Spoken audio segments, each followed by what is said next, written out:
Primer objetivo, ganar dinero. Capítulo 1. ¿De dónde proviene la sabiduría? En castellano se llama El tallador de diamantes, un sublime libro antiguo del camino de la compasión, un libro que enseña la sabiduría perfecta. ¿Por qué este libro de negocios es distinto de cualquier otro que pude haber leído? Es la fuente de lo que tenemos para decir aquí, un antiguo libro de sabiduría budista llamado El tallador de diamantes. Y con las líneas precedentes es como comienza este libro. Oculta en El tallador de diamantes se encuentra la antigua sabiduría que hemos utilizado para ayudar a convertir a Anding International en una empresa con ventas superiores a los $100 millones por año. Es bueno saber algo de este importante libro desde el comienzo para reconocer el papel que desempeñó a lo largo de la historia de la mitad oriental de nuestro mundo. El tallador de diamantes es el libro más antiguo del mundo que se haya impreso. En lugar de ser escrito a mano, el Museo Británico guarda un ejemplar fechado en el año 868 después de Cristo, unos 600 años antes de que se realizara la Biblia de Gutenberg. El tallador de diamantes es un registro escrito de una enseñanza impartida por Buda hace unos 2500 años. Al principio pasaba de boca en boca y luego, cuando empezó a desarrollarse la escritura, se inscribió en largas hojas de palmera. Eran durables palmas donde con una aguja se grabaron por primera vez las palabras del libro. Luego se frotaban polvo de carbonilla en las rayaduras dejadas por la aguja. Todavía en el sur de Asia se encuentran libros hechos de esta manera y permanecen bastante legibles. Las palmas sueltas se guardaban juntas de dos maneras diferentes. A veces se perforaba un orificio con un punzón en el medio de las hojas y se pasaba una cuerda para mantenerlas unidas. Otros libros se guardaban envueltos en telas. Buda enseñó el tallador de diamantes original en sánscrito, el antiguo idioma de India, que suponemos tiene una antigüedad alrededor de 4000 años. Cuando el libro llegó al Tíbet hace unos 1000 años, fue traducido al tibetano. Con el correr de los siglos, en el Tíbet fue tallado en bloques de madera y se imprimió en largas tiras de papel hecho a mano, aplicando una capa de tinta al bloque y luego apretando el papel con un rodillo contra el bloque. Esas largas tiras de papel están guardadas entre brillantes telas color azafrán o granate, una vuelta a los días de las hojas de palmera. El tallador de diamantes también se expandió a otros países importantes de Asia, incluidos China, Japón,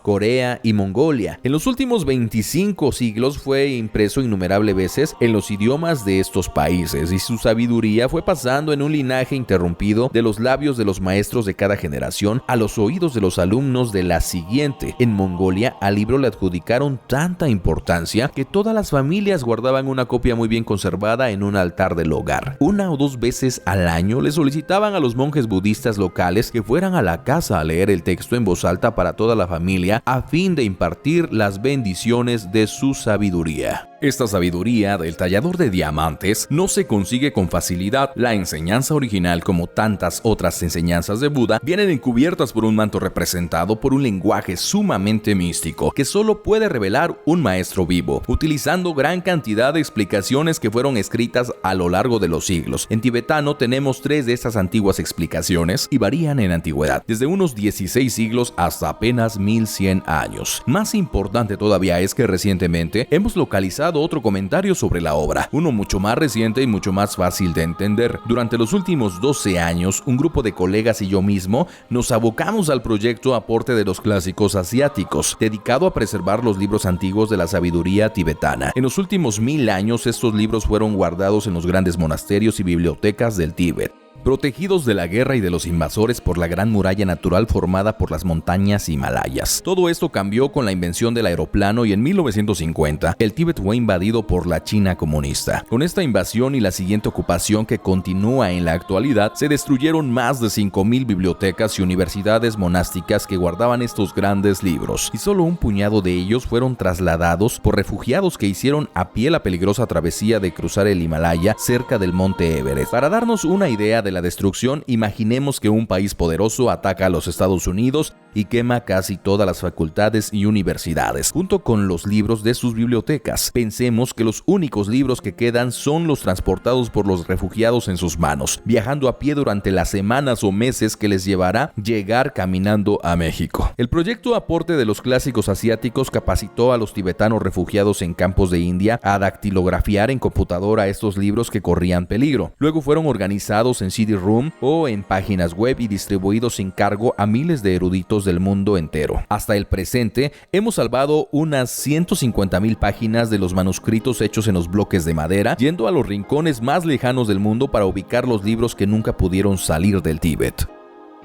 En la profundidad de una polvorienta colección de manuscritos en San Petersburgo, Rusia, tuvimos la gran fortuna de hallar una copia de una maravillosa explicación del tallador de diamantes, que había sido llevada a ese país por antiguos exploradores que habían visitado el Tíbet. Este comentario lleva el título La luz del sol en el sendero de la libertad y fue escrito por el gran lama tibetano llamado Konei Drabka Sedrup, quien vivió entre 1675 y 1748. De manera coincidente, este lama proviene del monasterio tibetano donde yo completé mis estudios, Seram-Mey. Su nombre a lo largo de los siglos ha sido Kronei Lama o el Lama de la Konei, que es una zona del este de Tíbet.